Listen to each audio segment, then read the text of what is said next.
Welcome, modern day mystics, fellow truth seekers, James and Justin, back again with another reaction video. Now, have you ever asked the question, what is Scientology? Not even once. Well, it's like one of those like fringe religions that's like kind of out there that people know that actors are a part of and stuff like that. Famous ones like Tom Cruise and John Travolta. But I've always wanted to know what's like kind of like what are the beliefs? Like what's going on here? Yeah. And I know Scientology gets some flack sometimes, but maybe they would get less flack if they were like more open and had interviews and were like, had a YouTube channel. I can't find like the Scientology YouTube channel. So maybe someone out there can point us in that direction. But we've got this video done by I Am Your Target Demographic, and I think they're really trying in this video to be as unbiased as possible, to just kind of like explain what they have learned about Scientology and what it is. So we're going to react to it. Hopefully you guys enjoy it. Won't keep you waiting. Let's get into it.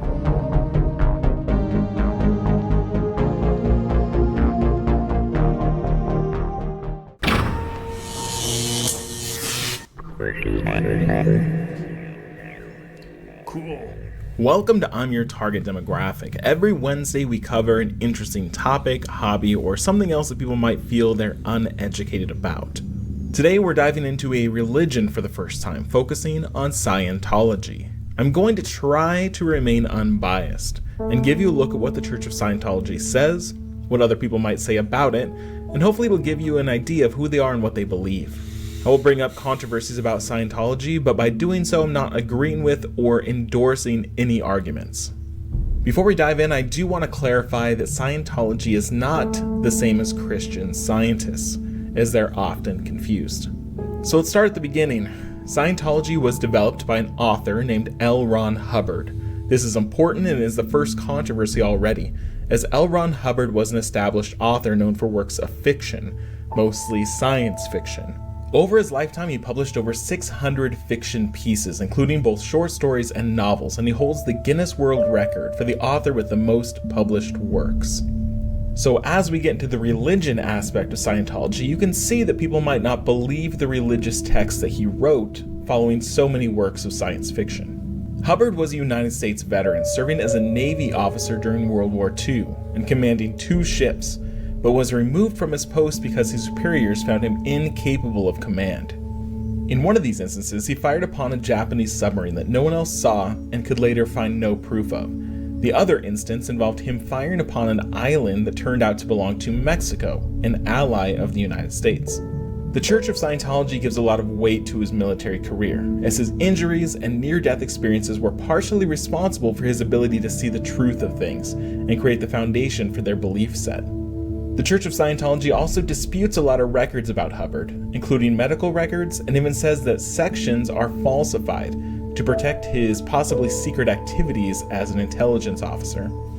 These Navy records also dispute many of the injuries that he claims to have suffered. We move forward in time, where throughout the 1930s and 40s Hubbard continued to write, but also began to experiment more with the occult, including practicing as a hypnotist and diving into other religious acts that are somewhat unconventional. And in 1950, we have the arrival of his book, Dianetics, The Modern Science of Mental Health. This year is crucial for Scientologists, the beginning of everything. Dianetics is focused on a technique still used today in Scientology called auditing. Either through conversation or through a machine called an e-meter, these professionals would help the patient recall past traumas and get through them or over them, removing the emotional trauma of past memories in a process called clearing. This e-meter picks up on signals from the body in the same way that a polygraph lie detector might, and it tells the auditor what phrases or memories trigger negative feelings and when they can conclude certain conversations. Initially, they hoped to get this process approved in the larger world of medicine, but these proposals were rejected. At this time, Hubbard also coined a term called Thetan, which is essentially our soul, but it's immortal, and it allows us to tap into past lives and potentially past traumas from those lives that still might affect us. Dianetics is part of Scientology, but Dianetics in itself is not the religion, but rather one way to enhance the religious experience. The average man is up against certain problems. He's asking himself certain questions. How can I make more money? How can I make my wife faithful to me? How can I make my children grow up? How can, in other words, how can I live a better life? How can I make things more even, more stable for my family? How can, how? People just talk different back in those days. It sounds like Charles Heston or something like that. I don't know. But yeah, they probably did talk different back then. Yeah, all the right setups for, the beginnings of what some people have considered a cult to begin. He's got that trauma where he was in the military and he was like deemed as not fit to lead. And I can imagine that in the subconscious and like, I'll show you who cannot lead. And then look at Scientology became massive, right? I would imagine that the military would sniff that out oftentimes, like somebody that's a little bit of a individualist that's really obviously after that sort of recognition, and not going to recognize the hierarchy properly. Like, you can lead, but you have to be able to be led for a long time. You know what I mean? Yeah. And you're right. If there's elements of narcissism in there, he might be like, I'll show you. I'm going to make my own military. Yeah. Because I'm pretty sure he wore uniforms and stuff after. We'll see later in the video, probably. Yeah. But one thing I was going to say is a heads up here that one of the Justinisms, one of Justin's list of things you should do is look into hypnotism. So many of these guys, even guys I respect, have like every now and then hypnotism comes up, and they did a bit of time learning hypnotism. Learn hypnotism, because you can auto hypnotize yourself, and you can see the crazy benefits of it. But you can also be weary, or what's the word? Weary. Yeah, if you know what to look for. If you know what to look for, you'll be able to recognize it in advertising. Glitzy people that try to capture your attention, and speech patterns that might be, I don't know if it goes all that far, but I'm saying I think it's a good thing to know about. Yep. Just that it even exists, that it's a real thing, that people can be so charismatic that they're like, next thing you know, you're like joining up with them, I was just trying to pay attention about how pretty I looked on camera, and before I knew it, I was part of a cult. Yeah. I wonder if politicians are studying hypnotism and, entertainment people and they have some awful weird speech patterns sometimes when they do talk. Yeah. It is very measured. You know what I mean? Why are you talking like that? Talk like a normal person. That was a good Obama. Thank you. And what am I up against? What is happening to me in my life? What is my purpose in life? And so forth. These questions, in actual fact, absorb a tremendous quantity of his energy. And he himself is not able to go out and do anything very progressive about it. So the best thing for him to do is to go out and do something about it. But he can't do anything about it because he is so immersed in it.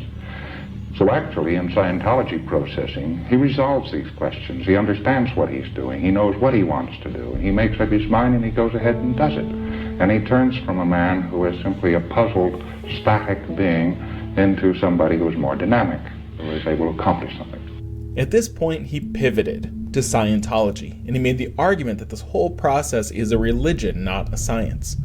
With this came his idea to monetize, charging at the time $500 for an entire 24 hours of auditing. This created a wave of churches being formed across the world, including the central headquarters that was then in Washington, D.C., and it still stands as a museum.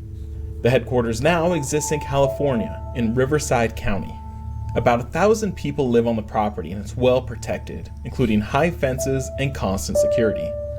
There is a public road that drives through it, though it's constantly recorded and monitored. The church requested that the road either be closed to the public or even moved to go around the property, but both requests were denied. There are many rumors about living at this space that are hotly debated, including subpar working wages, pursuit teams that bring people back and don't allow them to leave, and required confessions if they hear of other people in the compound talking or gossiping about the church or its members. One thing I wanted to say about all this, have they mentioned the word cult yet? No. Well, then I'll say the word cult. Not without centering anything out. I just wanted to say that sometimes I think too much credence is put on the person in charge. Like they really take the blame when the hammer falls, and it's like, well, he hypnotized everybody, and it's true. Like, some of these people are so charismatic, they really are good at just getting people manipulated.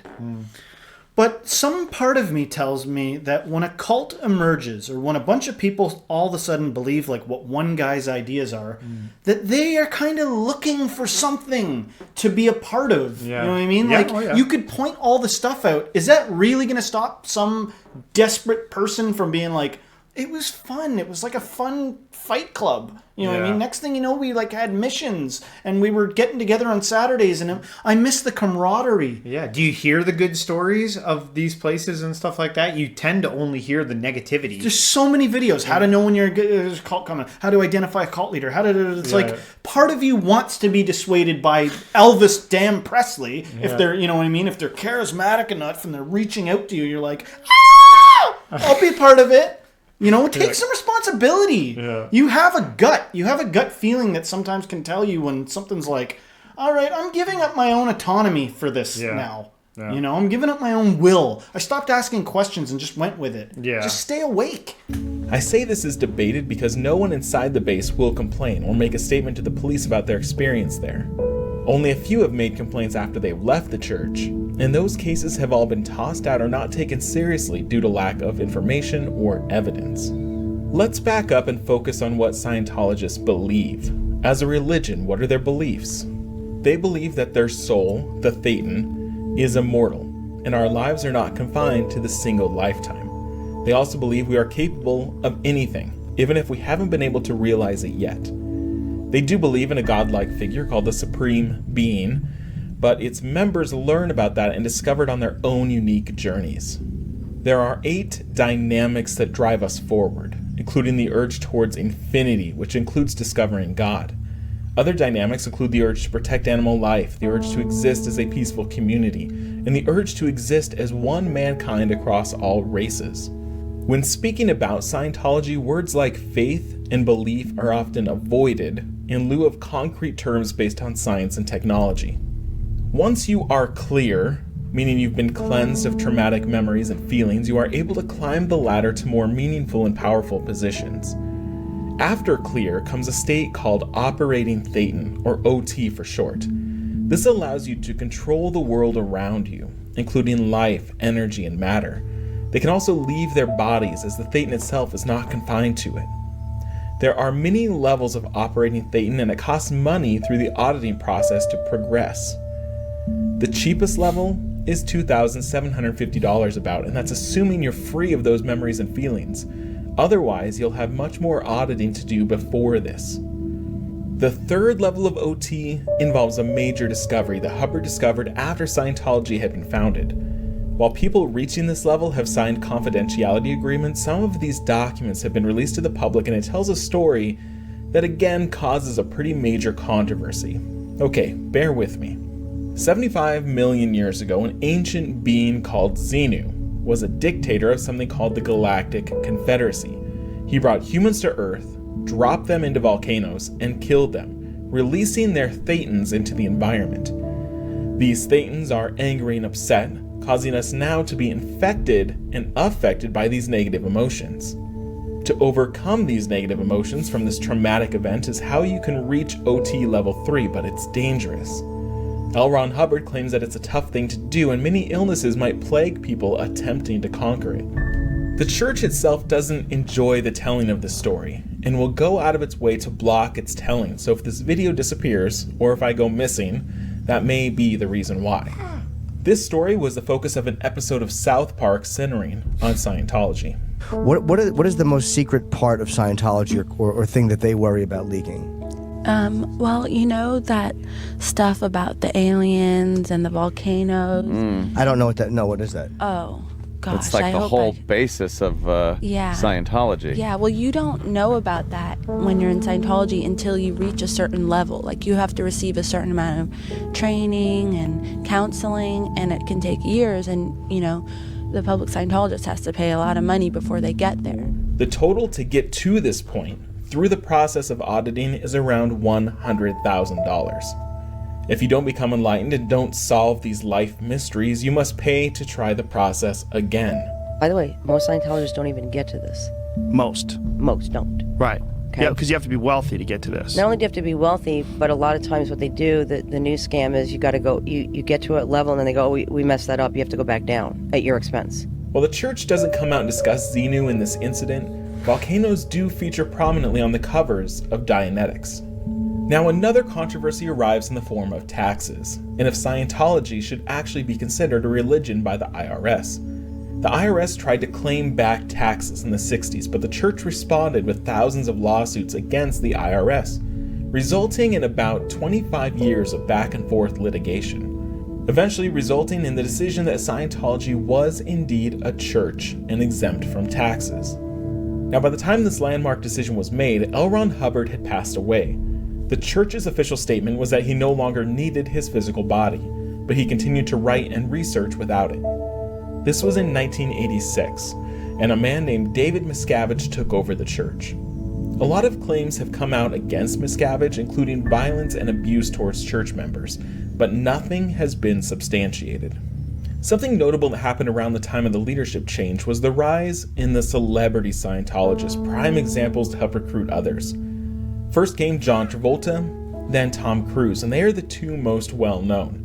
But many other Hollywood types came to Scientology, able to pay for these auditing sessions that would relieve them of past traumas. But what people don't think about is that these auditing sessions, essentially counseling, covering their deepest, darkest secrets, are all kept in records. So each member of the church has a file that can be used at any time to either discredit them or blackmail them. This might be the reason that people stay in the church or don't tell the truth when asked. Now, this is already a long video, but if you're interested in more supposed testimony, there are a few documentaries that go into much more depth, including Going Clear, available now on HBO.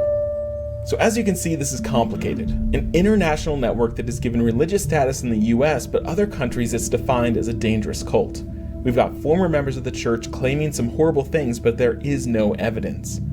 They believe in the immortal soul and its endless capability, but beyond that are some pretty bizarre extraterrestrial origins that people can find difficult to believe.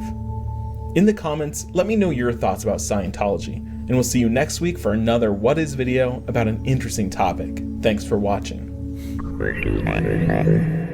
See the titles of the next videos? Yeah. Like, what's a cult? Yeah. What makes something a cult? Religion versus a cult. Osho on the front of it. Let me just take off these cult leadery glasses. The I don't know. I think we come from the open-minded perspective enough. Now let's just point out some of the obvious things. In a way, it is actually genius because what they did was it was like money to get involved. It's almost like paying for enlightenment or pay your way. So if you're rich, it's like, sure, why not do? It's easier to pay than to go through the hard work. But it's genius in the way that they have to do this auditing thing. So you spill all your dirty laundry, they record it and file it away, and they're like, you better continue on with this because we got to get to that 100,000, or we're gonna air your dirty laundry to everyone. It's weird how there's some belief systems that appeal to poor people and some belief systems appeal to rich people with money. Yeah. Ooh, you have to have money to get this? I'm waiting for something that you need to pay to get into. Yeah. Which is kind of scary, but look what someone with an imagination can create. Well, I was just going to say, I was like, come on, people, make more religions. There should be a new religion popping up every day. Like, hey, we're tax-free, man. We're the... that was another thing I was going to say, genius. The fact that he, right away, he was like, this isn't a science, it's a religion. Let's make it... We'll call it Scientology, but we'll make it a religion. Tax-exempt. Yeah. So every day it should be like, oh my goodness, they're overwhelming the system with all these things. Well, you got to have so many followers. Yeah, me and a bunch of my buddies, my disciples or our co-disciples, nobody's in charge. Should we do that with Stay Spiritual? We'll sign it up as a tax-free religion. I'm glad you asked. No, that's not what's happening. But no negative stuff. No holding things against people. No manipulation. But it seems to always lead down that road. Well, things get tricky when they have to be registered in certain ways. In some ways, it gives you an opportunity, and then in other ways, it holds you back. Yeah, I think. Yeah, I would love to talk to someone on this. If there's a Scientologist out there that's perusing the internet that stumbles across this, hook us up with an interview, because it'd be great to talk to you and get the real, meat potatoes on what's going on here. Yeah, because there's not much of it online. I looked. Well, let's not get ourselves silenced either, okay? Yeah. Anyway, hopefully we don't know what we're talking about. Hopefully, you guys liked our reaction on this. If you did like it, please don't forget to hit the like, subscribe, share this with your friend, and everyone. Until next time, stay spiritual.